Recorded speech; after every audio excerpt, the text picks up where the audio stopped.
জাতিসংঘকেও ছাড় দিল না ইসরায়েল। জাতিসংঘের শান্তিরক্ষা বাহিনীর উপরে হামলা চালিয়েছে এই দখলদার বাহিনীরা। কিন্তু প্রথমে স্বীকার করি নাই। ঘটনা ঘটছে গত 6 মার্চ। কিন্তু তারা প্রথমে স্বীকার না করলেও পরে যখন ধরা পড়ছে তখন এই ঘটনার জন্য তারা কি করছে, মাপ চাইছে। এবং পরবর্তীতে রয়টার্স এই বিবৃতিটা প্রকাশ করছে। কিন্তু কথা হচ্ছে, এর আগেও 2023 সালে গাজা উপত্যকায় সেম কাজ করে এই দখলদার বাহিনীর সদস্যরা।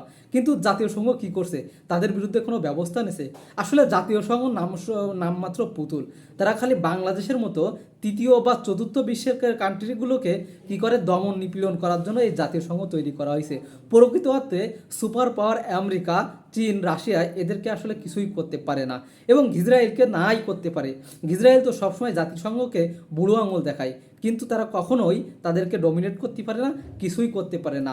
এই জাতীয় সংঘ নামমাত্র একটি প্রতিষ্ঠান, যেটা কিনা পশ্চিমা আধিপত্যবাদ তারা কি করে পুরো বিশ্বকে ডমিনেট করে। তার মাধ্যমে তারা প্রকৃত অর্থে শান্তি প্রতিষ্ঠা করে না।